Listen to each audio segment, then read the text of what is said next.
Upstage. He's a great friend of ours.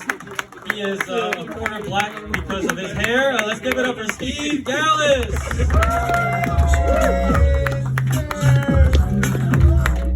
Let's go, Steve. All right. Hello.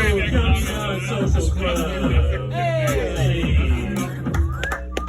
How we doing tonight? We good? Yay! Nice. I got a little bit of news to share with all of you. My wife is pregnant.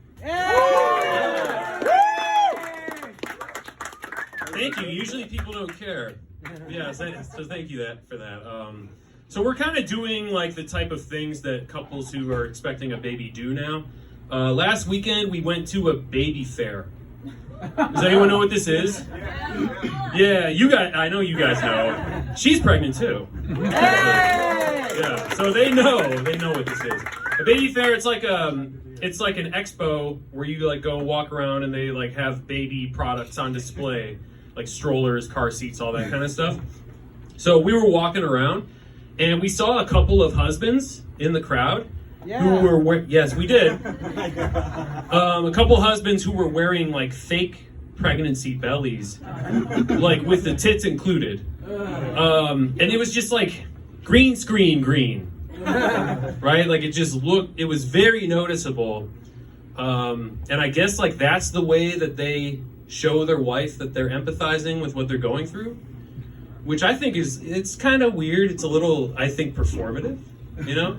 Like they're just showing like, I'm a sweet husband. Everyone at this fair needs to know, right? And like there are so many other different things you can do to show your wife that you're, that you care about what she's going through. Like you could just listen to her, right? Like I think that's probably a little easier. Yeah, and like the other thing, like with this belly too, like it doesn't simulate really any of the other symptoms that the pregnant woman is experiencing. Like they don't sleep as well, their vision can get blurry, the baby can press on their bladder.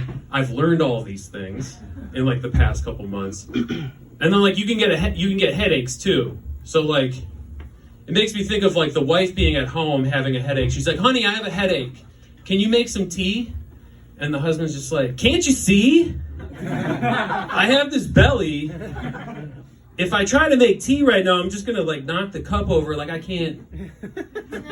I know what you're going through. Right? Like, so I'm a good husband. I'm good.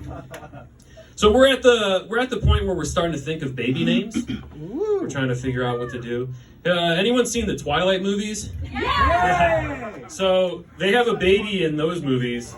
And they combine. Yeah. I'm telling the joke. You can let me say it. So they combine the names of the grandmothers, Renee and Esme. So then the baby's name is Renesmee, and everyone is like, "That's so beautiful." So we're thinking of doing like the same thing. My mother-in-law's name is Gumsun, and my mom's name is Christine. So we're gonna name the baby Gumsteen. That's a nice name for our child. We'll be like, eat your vegetables, Gumsteen. Or like, clean your room, Gumsteen. I think it's good. It's pretty good.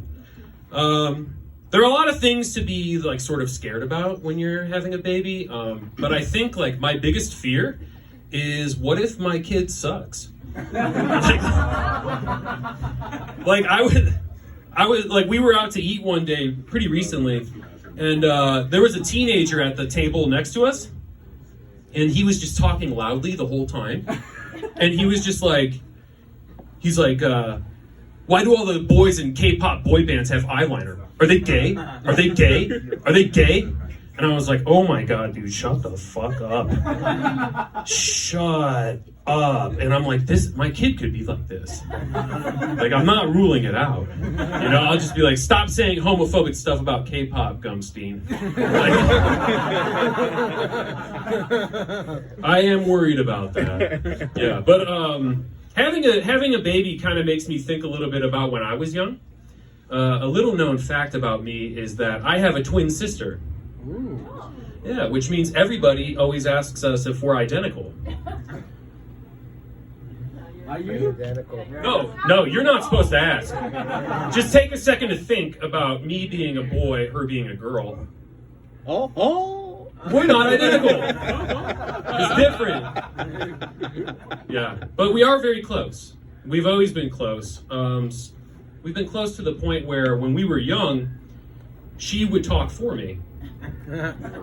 So like we'd be at breakfast and she'd just be like, "Stevie wants more pancakes," and I'd be like, "She's right. I don't have anything to add." But like it was to the point where I didn't talk until I was 3.5. Ooh. So the doctors were worried. Like the doctors were actually, this is true. The doctors were like, "Yo, this kid's autistic." Like I was diagnosed autistic. That is a fact. I went to special preschool and everything. And then I started talking. My first word was Stegosaurus. And they were like, "Yeah, he's fine." I guess he grew out of it. I don't know. Yeah. So then after that, I went to school and everything seems fine. And clearly, I like languages. I do this. I also like to study foreign languages. I speak Korean. I speak some German.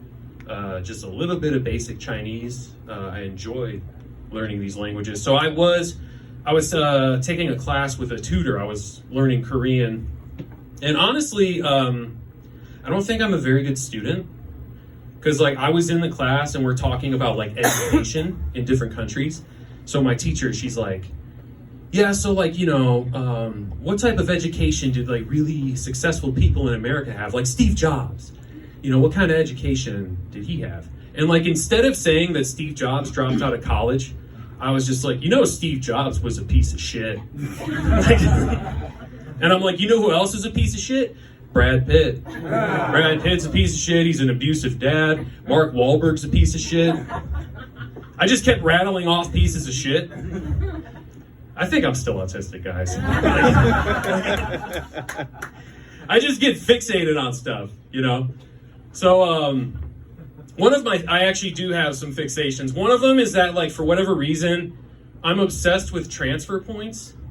Like, anytime anyone tells me about, like, their travel plans, I'm like, I, like, just can't help myself. I have to guess where they had their layover. Like, I can't help myself. So, like, who took like a non-direct flight recently? All right, you. Chicago. You went to Chicago from here? From here. Okay. Non-direct. You cheaped out. They've got directs, man. You could have forked it over. Let's see. What airline? You don't remember? I don't remember. No, it's not giving it away. Well, I mean, America's got so many different airlines with different hubs. Like, if you went with American, you flew to Dallas. If you went with United or Asiana and then switched to United, then you went to San Francisco, probably. Only if I'm right. You don't even remember the airline? If it was Delta, you went to Minneapolis or Detroit. It was Japan Airlines. Yeah, it would have given it away. Yeah. Not a fair test, I don't think. Yeah. Anyone else? Who else wants to test me? Yeah, you, sir. I don't know who this is, by the way. We've never met before. I flew from Amsterdam to Seoul. And you didn't do direct? You cheaped out too. I did. Yeah, because they do direct with KLM. Yeah. Why is everyone in here a bunch of cheapskates? I feel like if we charged 12,000 won for the show, like 5 people would have showed up. So not direct from Amsterdam. Shit, you do like Turkish Airlines through Istanbul? Fucking Air France through Paris? Yeah, we got one. I'm autistic after all. We got it. Shit, guys. I don't really have much else. Let's go rule of 3. I'll do one more. Just to round it out nicely. You felt like you like to talk. right? Like you're like autistic.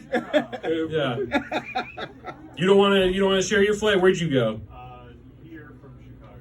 And you didn't do direct either? What the fuck is with this crowd? Everyone's poor. Yeah. And not Japan either. Fuck. Well, Delta? Well, then we're looking at Detroit or Minneapolis or...